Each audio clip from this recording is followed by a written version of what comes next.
이렇게 시간이 안 가는지 정말 버스 안에서 고인 이불 속에서 고인 고인은 언제나 너에게 고인 고인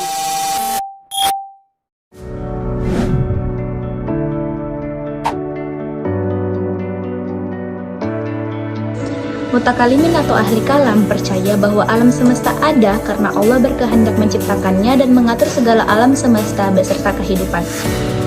Dalam aliran mutakalimin juga mereka meyakini bahwa Allah memiliki tujuan dalam menciptakan sesuatu, baik itu manusia maupun alam semesta. Secara umum terdapat beberapa tujuan Allah dalam menciptakan alam semesta atau manusia yang disepakati juga oleh para imam mutakalimin. Mutakalimin berpendapat bahwa Allah menciptakan alam semesta dengan segala keteraturannya sebagai bukti kebijaksanaannya. Kedua, pengenalan dan pengetahuan tentang Allah. Maksudnya, tujuan utama penciptaan manusia adalah untuk mengenal Allah. Kemudian yang ketiga, pengabdian dan ketaatan kepada Allah. Mutakalimin meyakini bahwa Allah menciptakan manusia dengan potensi untuk beribadah dan tunduk kepadanya. Pengabdian ini sebagai wujud syukur atas kebesaran Allah. Namun, Al-Ghazali berpendapat bahwa kehendak sama dengan tujuan, sehingga tidak perlu ada alasan ekstrinsik apapun agar Allah dapat berkehendak. Oleh karenanya, menanyakan mengapa Allah berkehendak menciptakan sesuatu, contohnya alam semesta pada waktu tertentu, sama absurdnya dengan bertanya, mengapa penyesalan muncul di belakang. Next, maqasid al-syariah. Secara terminologi, yaitu maksud atau tujuan-tujuan Allah mensyariatkan hukum Islam. Jika kita telaah lebih dalam seputar definisi dari maqasid syariah, kita akan mendapati beragam versi definisi yang berbeda satu sama lain, meskipun kesemuanya berangkat dari titik tolak yang hampir sama. Contoh, Imam Al-Juwaini, atau secara populer lebih dikenal dengan Imam Al-Haramain, merupakan salah satu ulama usul fikih yang pertama kali menekankan pentingnya maqasid syariah dalam menetapkan hukum Islam. Hal ini telah diakui oleh banyak kalangan ulama usuluyin. Beliau secara tegas menjelaskan bahwa seseorang tidak bisa dikatakan mampu menetapkan hukum dalam Islam sebelum orang itu mampu memahami apa alasan Allah di balik perintah dan larangan-larangannya. Berikut ini kategorisasi maqasid syariah yang disederhanakan oleh Al-Juwaini dalam 3 kategori. Yang pertama, peringkat pokok atau primer atau daruriyat, merupakan hal dasar bagi kehidupan manusia yang jika tidak terpenuhi membawa kerusakan besar. Contoh, memelihara agama, jiwa, akal, harta benda, dan keturunan. Kemudian, peringkat kebutuhan sekunder atau hajiyat, merupakan pelengkap daruriyah dan hal yang membantu manusia menghilangkan kesulitan. Dan jika tidak terpenuhi, tidak sampai menyebabkan kerusakan besar, namun menyebabkan kesukaran dalam hidup. Contoh, pakaian, tempat tinggal, dan pendidikan. Kemudian yang ketiga, peringkat pelengkap atau tersier, tahsiniyat. Dapat kita katakan mencakup segala aspek yang bersifat melengkapi, menerangi, dan menghiasi hidup. Contoh, pakaian yang indah, rumah yang nyaman, pendidikan yang lebih tinggi. Next, Al-Ghazali. Pemikiran Al-Juwaini kemudian dikembangkan lagi oleh muridnya Al-Ghazali. Maslahah menurut Al-Ghazali adalah memelihara agama, jiwa, akal, dan keturunan, serta harta.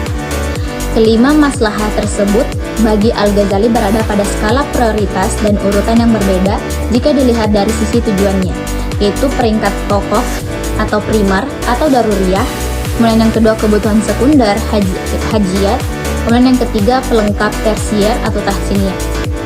Beliau juga menegaskan bahwa tujuan utama penetapan hukum Islam adalah untuk mewujudkan maslahah bagi manusia pada 2 dimensi, yakni dunia ukhrawi dan duniawi.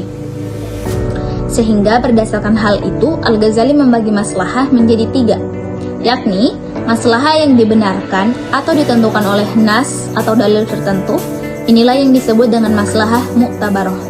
Kemudian yang kedua, maslahah yang dibatalkan atau digugurkan oleh nas atau dalil tertentu. Inilah yang dikenal dengan maslahah mulghah. Kemudian yang ketiga, pendapat apakah maslahah mursalah itu dapat dijadikan pertimbangan dalam penetapan hukum Islam atau tidak.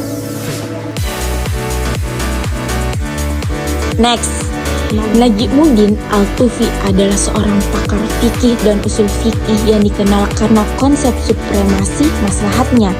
Ia berpandangan bahwa maslahat harus didahulukan atas nas. Jika terjadi pertentangan antara keduanya, Al-Tufi berpendapat bahwa akal pikiran manusia lebih objektif dalam memposisikan kriteria maslahat ketimbang antagonisme nas. Namun, pandangannya ini dikritik oleh beberapa ulama yang menilai bahwa pendapat Al-Tufi terlalu berlebihan dan tidak realistis, serta ilmiah dan tidak rasional. Tentang maqasid syariah terbagi menjadi 3 diantaranya. Yang pertama, supremasi maslahat. Beliau meyakini bahwa kemaslahatan merupakan tujuan utama syariah. Sedangkan yang kedua yaitu hierarki maqasid. Beliau mengemukakan bahwa terdapat hierarki dalam maqasid syariah. Contohnya diantaranya itu hifdin, nafs, akil, nas, dan mal. Sedangkan yang ketiga mempertimbangkan konteks. Beliau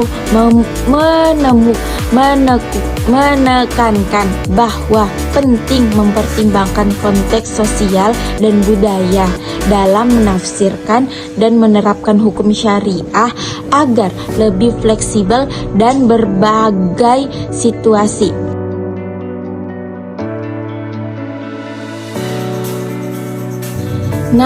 Al-Syatibi, pembahasan tentang maqasid syariah secara khusus, sistematis dan jelas dilakukan oleh Al-Syatibi dari kalangan Malikiyah.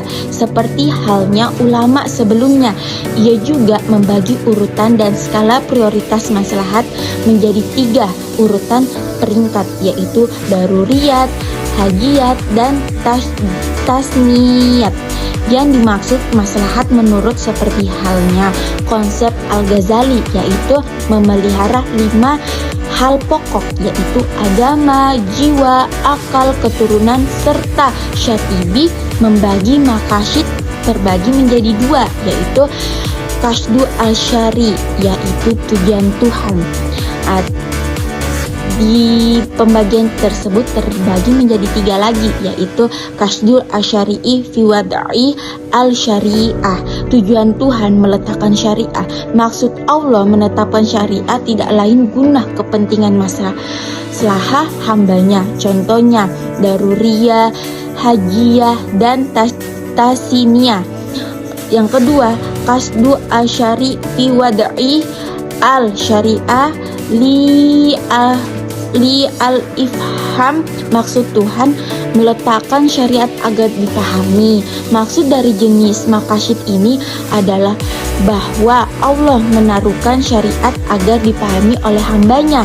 Sedangkan yang terakhir, qasdu asyari fi wad'i al-syariah al-taklif bin mutaqaddahaha, maksud Tuhan meletakkan syariat untuk memberi beban atau tanggung jawab pada hambanya. Terbagi lagi menjadi 2, yakni Syatibi menjelaskan bahwa Allah memerlukan syariat pada hambanya yang mampu. Jika hamba tersebut tidak mampu menanggungnya, Allah tidak akan membebankan syariat tersebut kepada hambanya. Dan yang kedua, Allah akan meringankan beban bagi hambanya jika dalam taklif terdapat kesulitan, contohnya seperti rukha sholat jamak bagi musafir. Sedangkan yang terakhir, qasdu al-syari fi dukli al-mukallaf tahta ahkami al-syariah, maksud Tuhan menegaskan hambanya untuk melaksanakan syariat.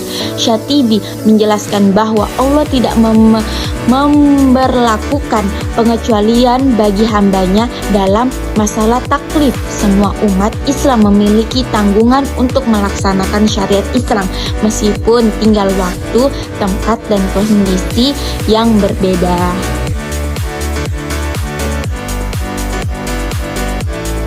Nah, yang kedua, qasdu al-mukallaf, yaitu tujuan mukallaf. Nah, anna al-a'mal bil al-niyat, sesungguhnya amal tergantung pada niat. Sedangkan yang kedua, qasdu al-mukallaf fi al-mal muwafiqan li qasdu al-syari fi al-tashiri. Maksud atau tujuan mukallaf harus sama dengan tujuan Allah.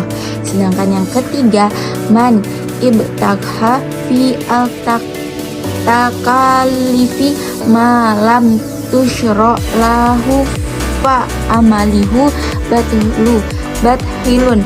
Barang siapa yang mengerjakan sesuatu yang tidak disyariatkan, maka itu termasuk batil.